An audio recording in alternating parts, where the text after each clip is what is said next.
Hello, fellow user researchers. Thanks for joining today. We're going to jump right into things, and we're going to talk about something that's very important to user research, and that's the users and what it's like to run a consumer panel that's focused in the gaming industry. So, a couple of quick introductions. My name is Jesse Divnich. I'm the president of the Good Gamer Group. We were founded in 2019.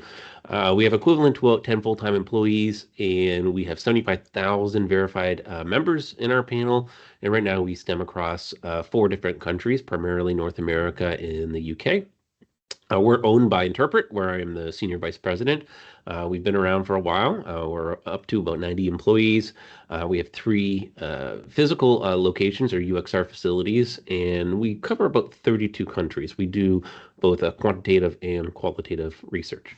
Now, just a little bit on the high level about the Good Gamer Group. We conduct a little over 250 qualitative studies annually. We're going to focus mostly on the qualitative portion, but also know we do about a little over 100 to 150 quantitative studies, so surveys as well. Um, but if we're just thinking about playtests in focus groups or longitudinal studies, we see close to 10,000 people that come through our doors, either physically or virtually, every year. And right now we're paying out about 1.5 million in incentives. So first, why have a dedicated panel?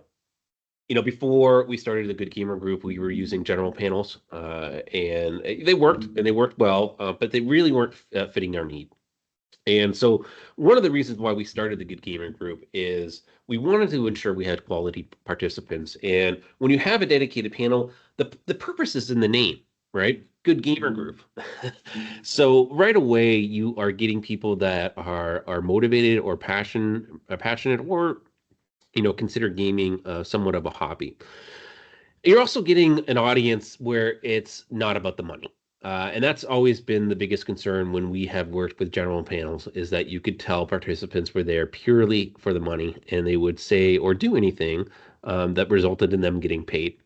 When you have a dedicated panel, a lot of those motivations that you don't want certainly are lessened when you have a dedicated gaming panel. And we know that because if you go right to their websites, these general panels, the first thing, big fonts, is get paid, earn money, right? Get paid for your opinion.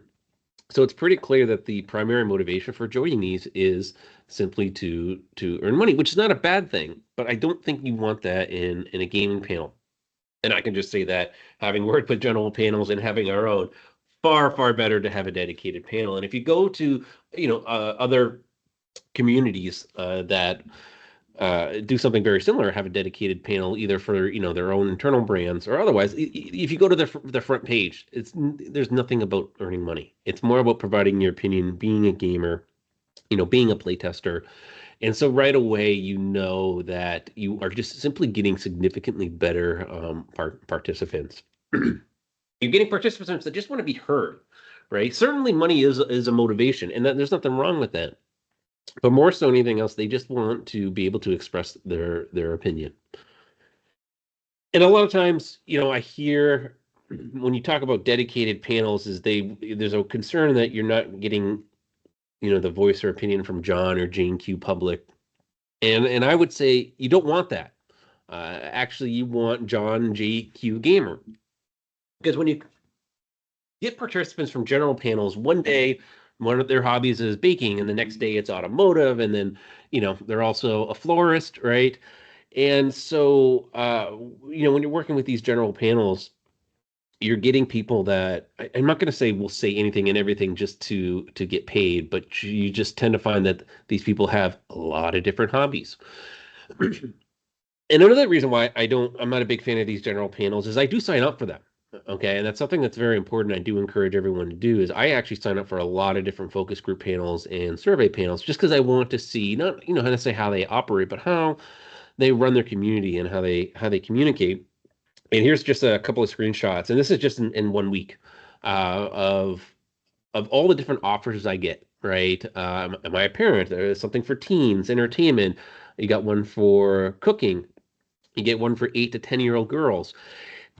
none of these things I qualify for, but yet I've signed up for these panels, and I'm constantly getting bombarded every day with get paid if you fit this criteria. So naturally, you're going to end up with people that are maybe, I wouldn't want to say lying, but certainly they certainly are much more motivated by the opportunity of getting paid than the opportunity itself.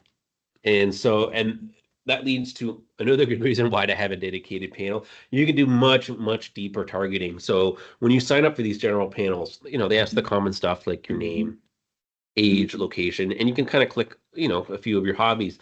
And in some good panels, you can maybe go a level deeper in each hobby, but when you're starting with a gaming panel, you can go deep, right? So it's not just about the platforms they play on and how many hours or how much they spend. You can really get down to genre and subgenre levels, which just makes targeting a lot easier, which is a key factor to any successful panel is that recruiting funnel.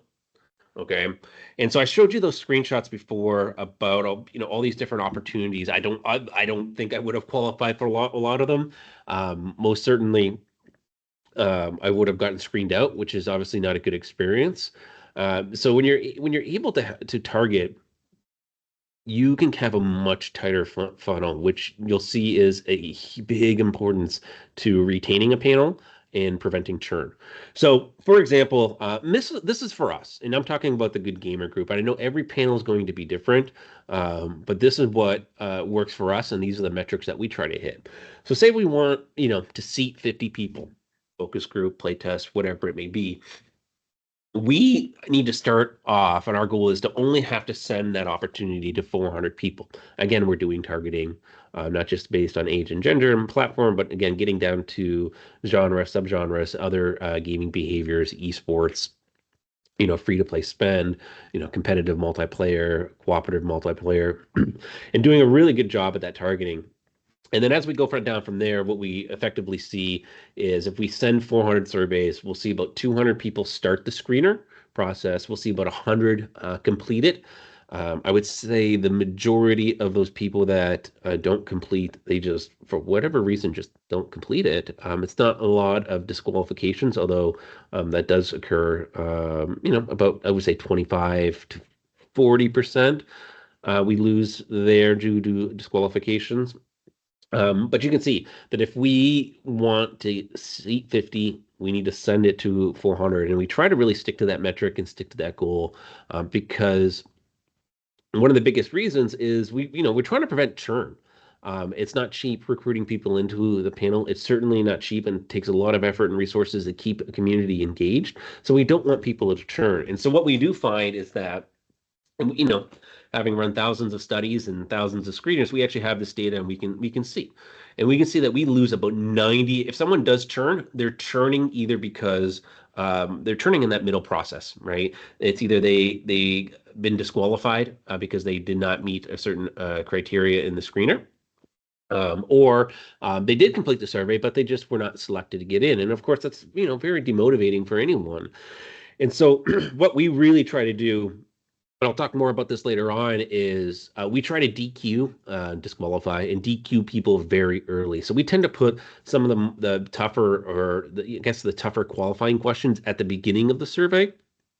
So, and what we do find is that it does reduce churn significantly when when you're wasting maybe 30 seconds to a minute of someone's time versus them getting to the end of the survey to find out they didn't qualify, or worse, they get to the end of the survey and they don't hear from you.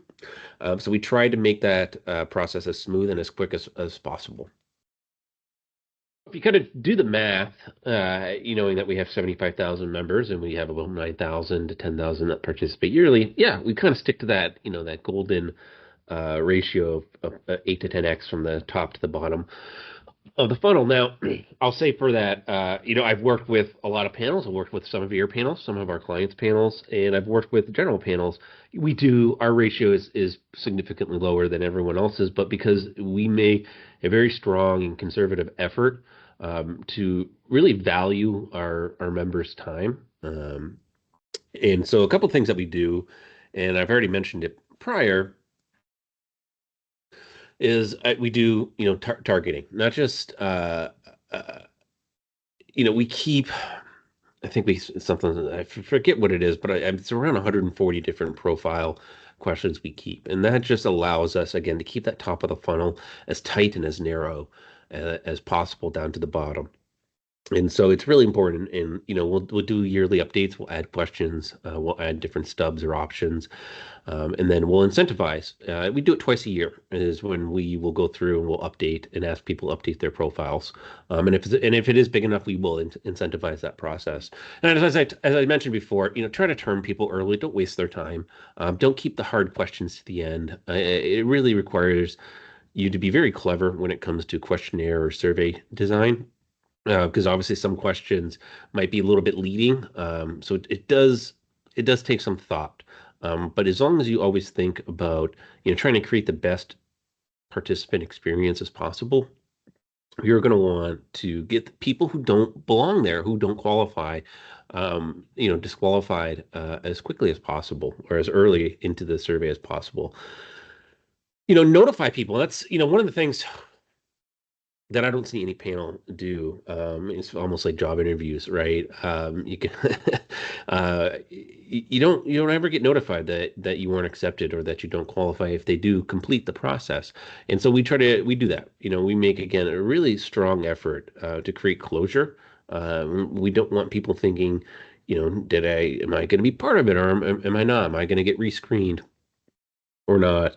And so, we do have a process that notifies people that they weren't qualified. And yes, that does create the need for customer service or community management, because undoubtedly you'll get people that reply back, what is something I said or something I did. And so, unfortunately, it's much better, and you're going to have a stronger community and a better panel if you do these steps, right? And one of those things is creating that closure. We don't, if you're capable, and we have the tech to do this, but we pipe in questions in advance. So we already know, how many hours they're playing a week, their age, their gender, their location.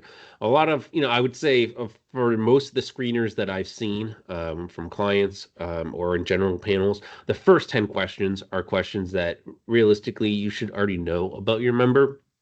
And so we do a really good job, and we don't waste their time, right? We don't waste their time asking questions that we already know. We already know they play this genre, or they play this specific game, or this genre is their favorite. So we can skip those questions and simply pipe that in. And so what we try to do is we try to keep our screeners, at least the questionnaire portion, down to 5 minutes or less. Anything more than that, and you do risk to see, there is a risk of higher churn rate for that. Now we'll talk about the tools of the trade. Everything we do, we have five different systems, and they are five different third-party software. I know there are some all-in-one consumer panel tools. I actually find those to be very inflexible. I do understand why some clients might want to use them.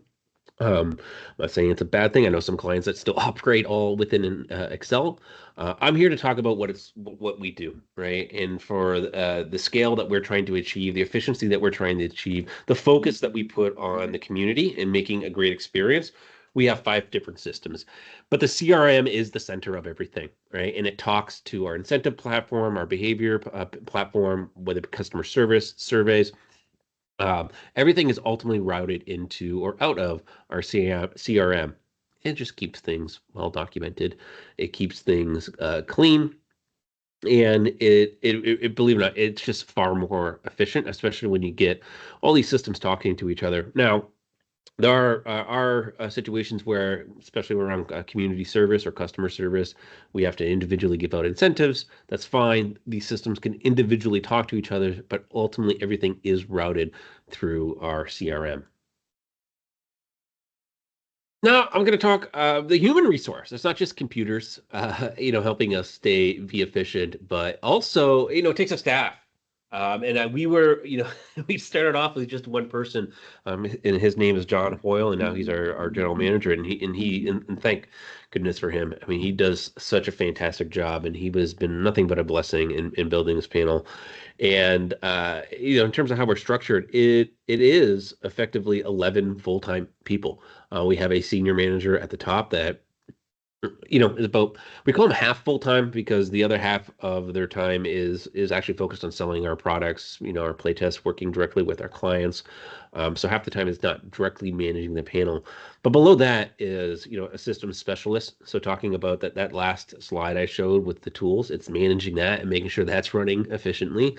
We have a field work specialist. That's the person that's on site managing the stakeholders and managing our participants. We have a brand specialist. I put it down as half time because half their time is focused on the good gamer group, and we're going to talk a lot about how important this role is. But the other half is also working on our interpret brand. We do have what is now probably three and a half full-time IT specialists on staff. But when we talk about supporting anything related to the panel, it is about one full-time person. And then we have a recruiting manager who effectively oversees all of our recruiters. These are the people that are, putting together the screeners, sending out the emails, customer support, doing any rescreening, setting up the recruiting grids for our stakeholders. Really they are the workhorse of what we're trying to do here. But for the level that we're at, it's effectively, 11 full-time people. And since I'm a naturally a quantitative driven person, so I like to break down numbers anywhere I can. So if you assume we have about 9 to 10,000 participants a year, 11 full-time employees, that's about 800 to 1,000 participants per year per full-time employee. Now, I do understand that everyone's operation scales differently, but what I will say is that running a panel, and especially a qualitative panel, it doesn't scale. It's one of the least scalable business lines that we have, and so this has actually remained pretty consistent. That as we've seen an increase, again, it's about every 1,000 participants we recruit or seat a year. That equates to an additional full-time hire that we need to have. Again, everybody is a little bit different, but that's what we use for measurement. We'll stick here with the Blackboard, and we'll talk more about how we balance the quality of our panel versus the costs. I do understand this is a unique problem, say, to us because we're a third-party panel. I know for a lot of you out there, you have your own communities. And you're able to recruit either directly from your game or through your newsletters or through your social media channels. But I did want to talk a little bit about, how we approach it. So we have this nice matrix up here when we talk about balancing quality and costs, and ultimately what we're looking for is define the highest quality participants for the lowest cost. There is a third metric that we do have to be mindful of and worry about, and that is the risk of potential fraud. I'm grouping a lot of things in here. It's not just fraud and the potential of leaking and violating NDAs, but I'm also talking about the just the quality of the participant. So the bottom left, job boards was the worst. It certainly had the lowest cost, but it was definitely one of the worst in terms of the quality of the participants. Where they're good is we don't actually really have to worry about people who come from this source violating the NDA or leaking because they really don't care. They're simply just there for the money and they want the money to keep on flowing. So we don't we don't see any risk from that end, but they generally are one of the worst sources for in terms of the quality of the participant giving good feedback, telling the truth in their stated data on their screeners, and overall just being more they're less enthusiastic when they're actually in the focus group portion of our studies. Um, Friends, families, coworkers, I think early on, we had to resort to this as we were growing our panel. Obviously no concern about, the risk and quality level. Not too much the concern. It's just more that they make for bad participants. They certainly, you have to worry about sociability, desire, bias, and then just being overly positive because they don't want to hurt anyone's feelings. So, again, it was so early on. We don't have to resort to that anymore. But I know that for some panels, a lot of people will use internal employees for playtesting and measuring key metrics at major milestones or gates. It's very much it's very much advised not to go that route. We did targeted social media for a bit, and that was probably one of our biggest sources through our first probably 3 or 4 years, and it was great. It was it was cheap. I mean, it's right there in the middle. Certainly they kind of fall in the middle of the road when it comes to quality and costs. And it worked really well for us to help build our panel. And of course, the targeting, especially if you are really good and know how to use, again, Insta, TikTok, Facebook, and use their targeting systems, it can work out really well. Targeted web, so this would just be general ads or ads you see in between YouTube videos, not a good source, and it's not something we tried for a couple of months, and it just wasn't something that really worked for us. Influencers, having influencers promote our panel, we found have one of the lowest risk. And they generally do produce high quality participants, but it is very, very expensive. We'll do it every once in a while if there's a certain niche target we need to hit. In-game advertising is always a great source. This is mostly in mobile, so you can target, within, sorry, target ads within mobile games, especially for some of the mobile games you're looking to recruit for in terms of engagement and behavior. Uh, Now I'll talk about the high quality ones. I'm going to put existing communities and organic signups. Those tend to actually have the highest risk in terms of violating NDAs or seeing leaks from. These are just when it's organic, you just don't know the motivations of them, joining the panel, which is why if you do go to our website, yeah, sure, you can sign up for the Good Gamer Group, but you actually don't become a full member until we vet you, just because we've just seen again some people with bad motivations wanting to get into the panel. And then among existing communities, sometimes they're great, right? And they are very vocal and they're very enthusiastic to be there, but sometimes the energy is too high. And we will see when we work with our clients' panels, this is where we tend to see, again, being too vocal, too extreme on either sides, positive and negative, and that's where we tend to see actually the most leaks come from. Where we're at right now with the Good Gamer Group, and I'll talk more about it because we have such a strong community. Referrals. Referrals is the best. Is of course the cheapest, and it has the lowest risk, the highest quality. These are our best members. And as I talked about before with our CRM, anytime we recruit somebody for a study, we know where we got them. We know the source.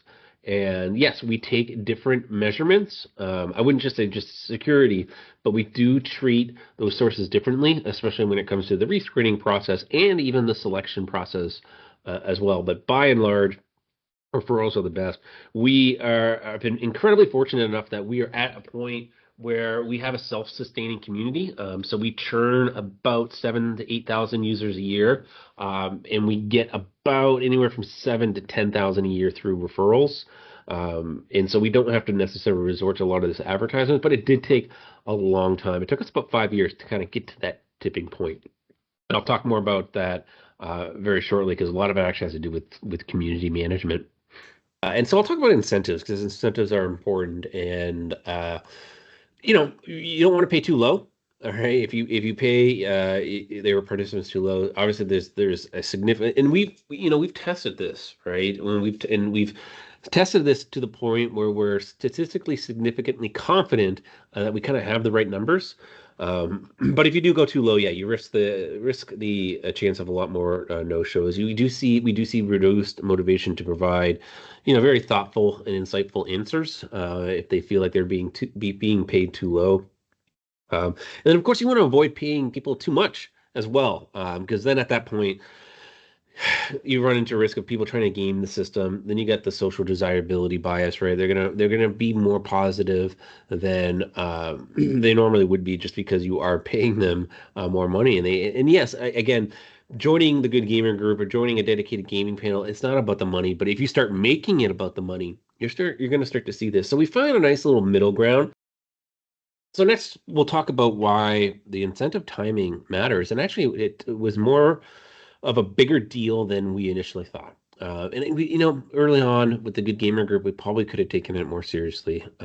We were typically paying people about, 2 to 5 days after a study was complete before they got their incentive. And we noticed that, when we talk about fielding time, I just want to make clear, like I mentioned before, how you need 400 participants to get down to 50. Well, getting to that 400 participants, this is how many days on average it was taking. Now, back then we didn't have as tight as a funnel as we did now, so it was, closer to 1,200 to 1,500, but it was anywhere taking, 7 to 14 days to completely field a screener.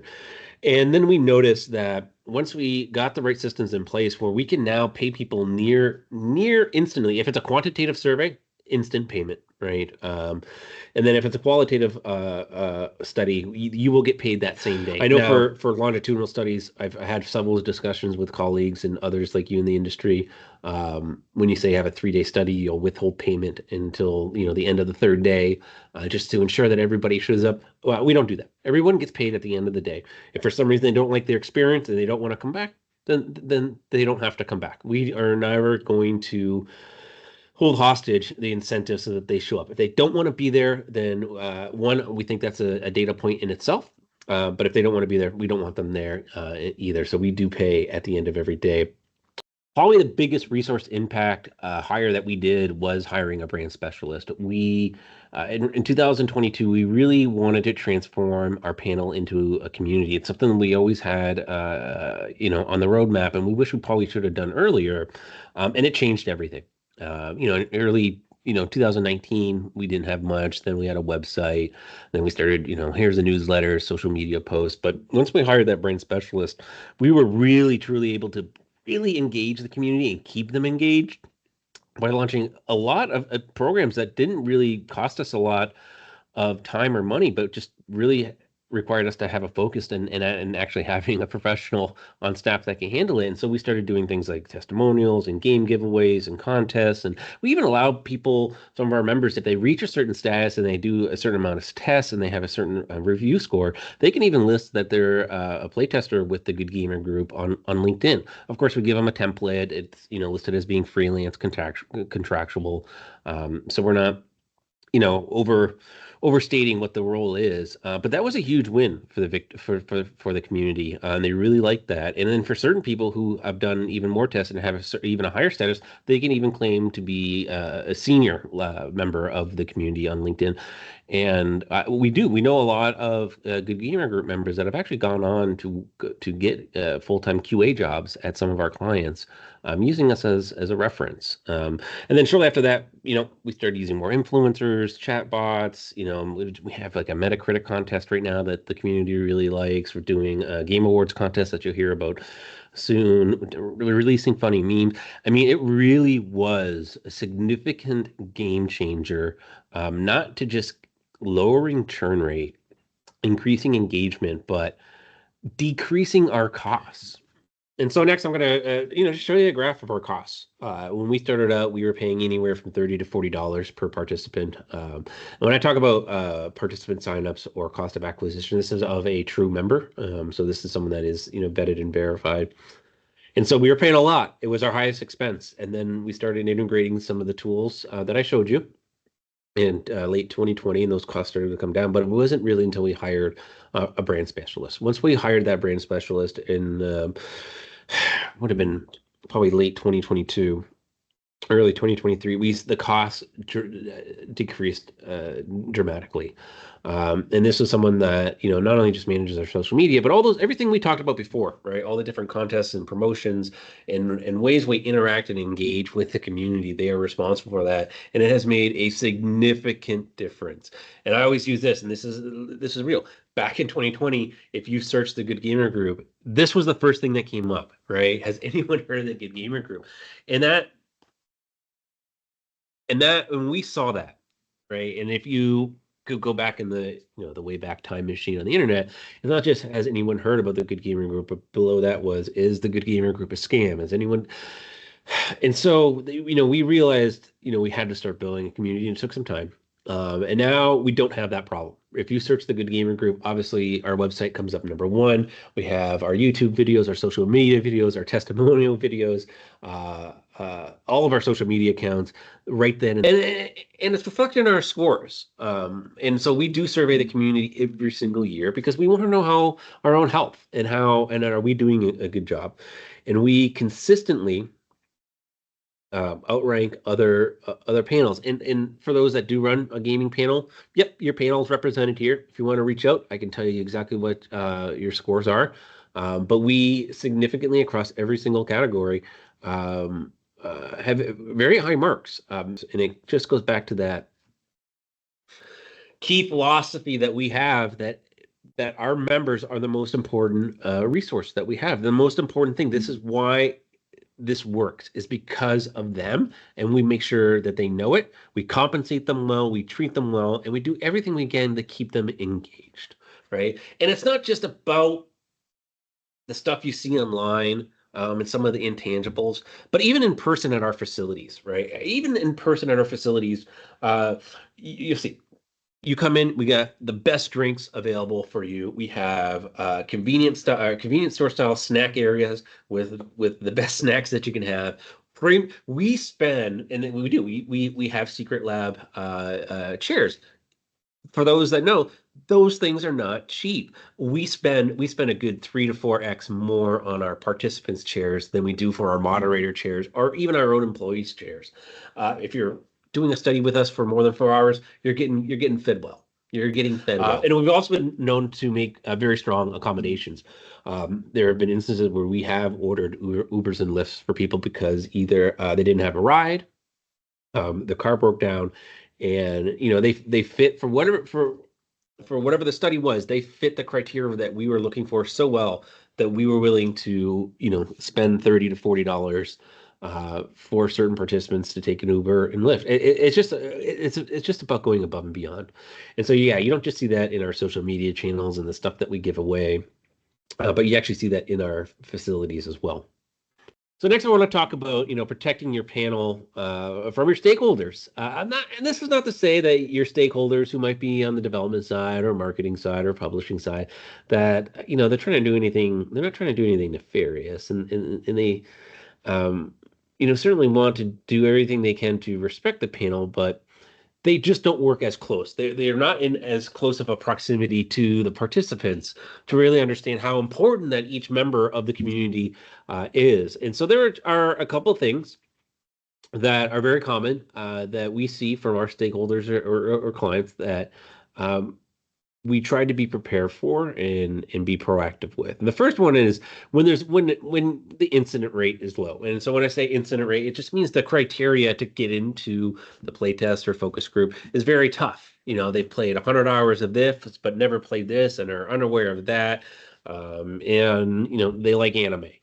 Yeah, when you're dealing with an incident rate of 1% of the gaming population, that is something that you need to flag early on, and that is letting them know, of course, that it is a low incident rate and what that means, right? It means it could field longer. It's going to take longer to recruit, longer to screen, and that needs to be built into the timeline. The next thing actually is I call it measurement rigidity.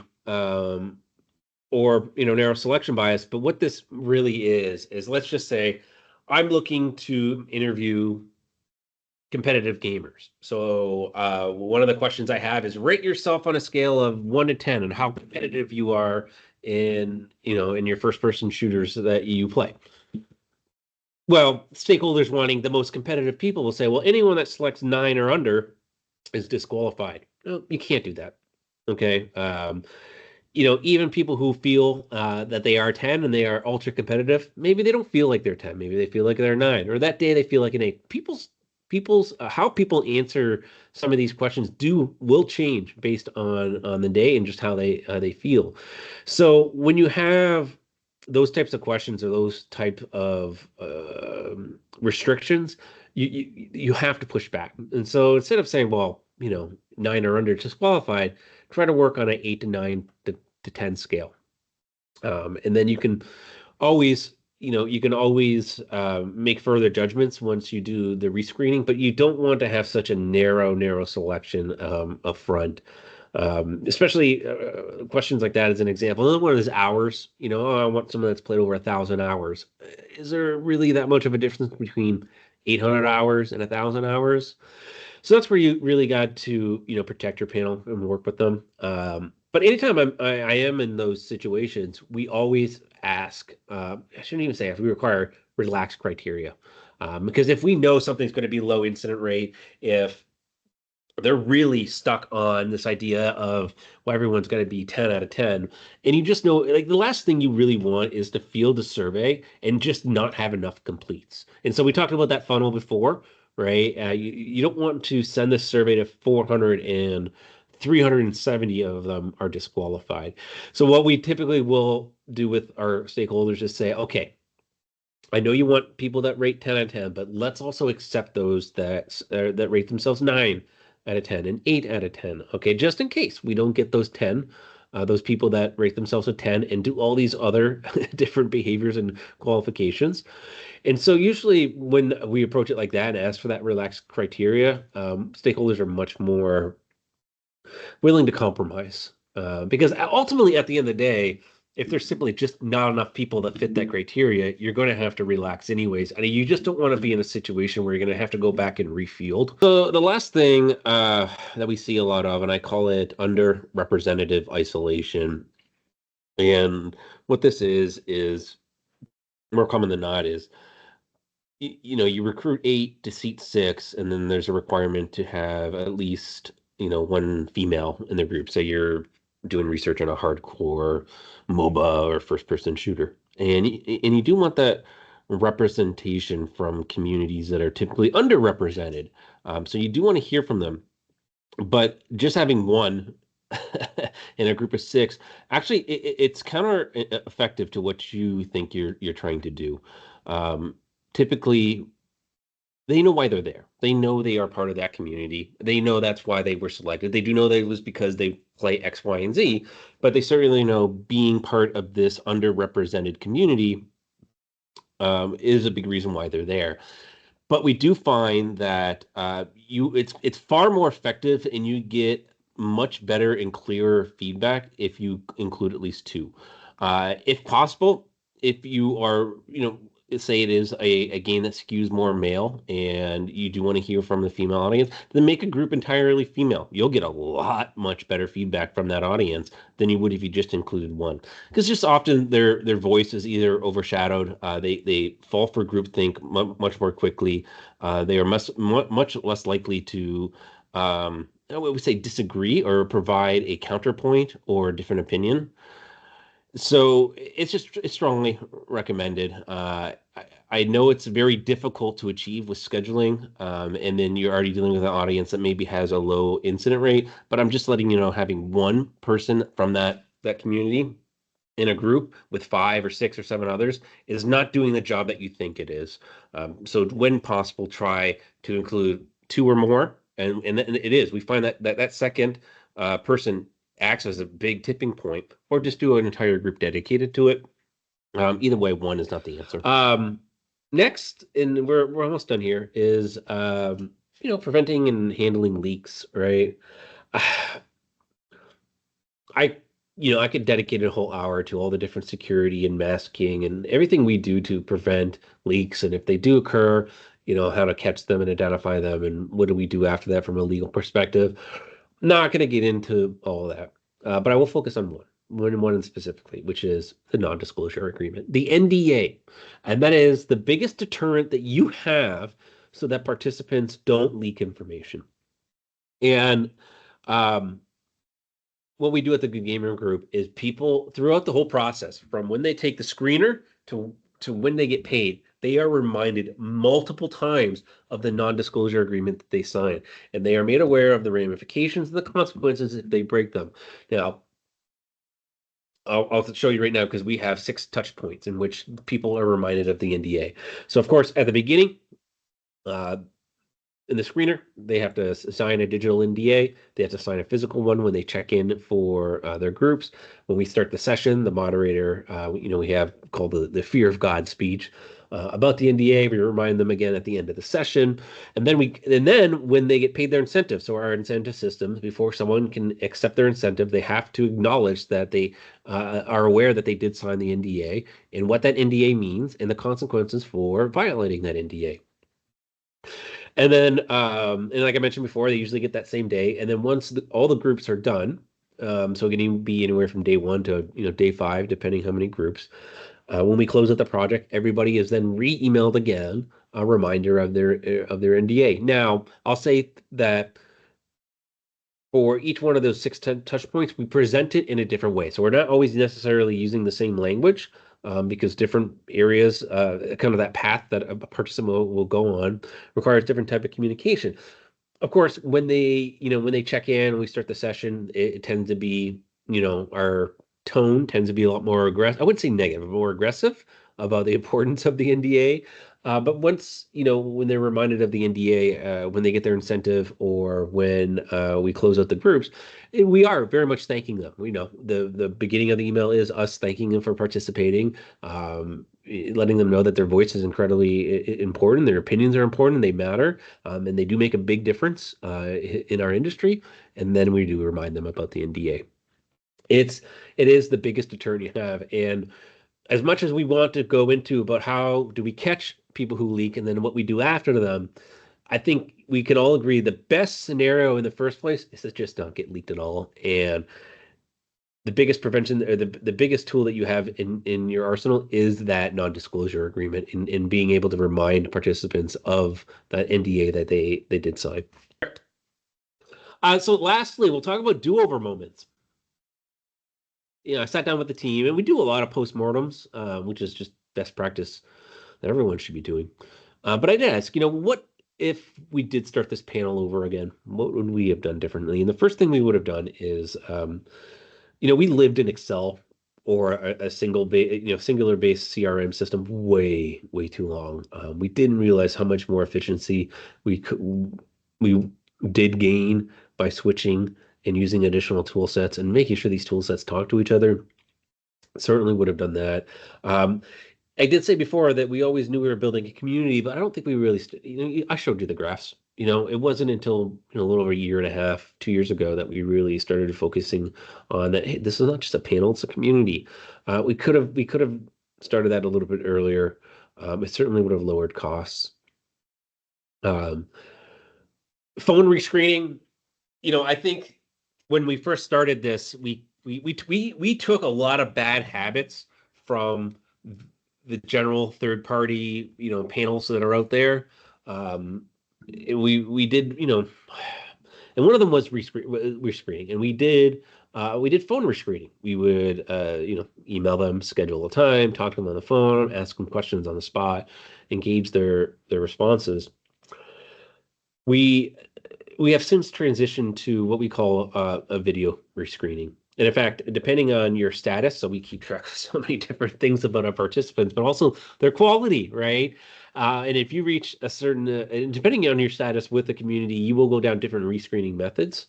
One of them we found to be incredibly effective is actually doing pre-recorded video screening questions. So when they take their screener, if they qualify for whatever cohort that we're looking for, and they have a certain status, we will ask them to actually record their answer on video to one of three random questions that pop up that are obviously tailored to that cohort that we would ask in a phone rescreen anyhow. By doing that, it has dramatically reduced what we call our cost per recruit. And so I talked about earlier about the cost of acquisition, which is an important metric. Another one I won't reveal here because it's proprietary, but it is ultimately what does it take the cost to get from that 400, right? Sending out that screener, programming that screener, sending it out and getting 50 seated. What does that cost?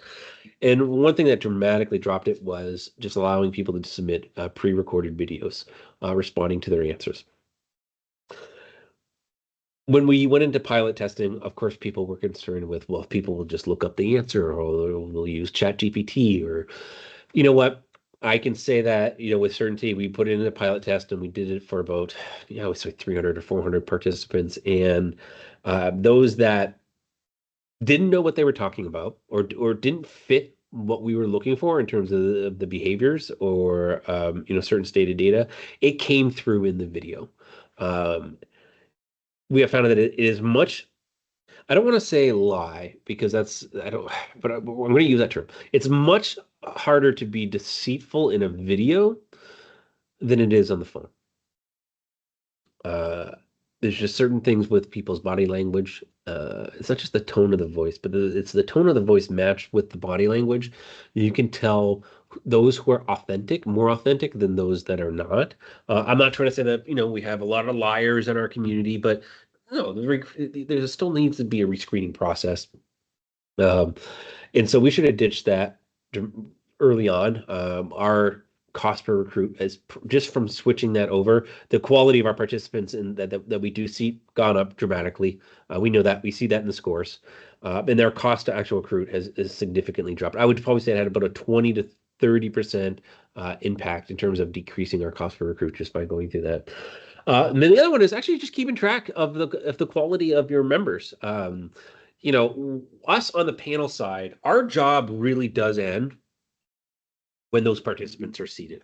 Rarely does my team of 11 people do they actually get to watch the focus groups or take part in the discussions. So they don't really know how good the participants were until really far afterwards on our all company Monday morning meeting call where we congratulate each other for various victories and we thank the recruiting team for a strong recruit. So what we do is, moderator or the backroom analyst, to close out a project, they have to go through and rate on the scale 1 to 5 each participant. And we should have had that. We knew we should have had that sooner. We just didn't have a way, we had a system to do it and do it consistently.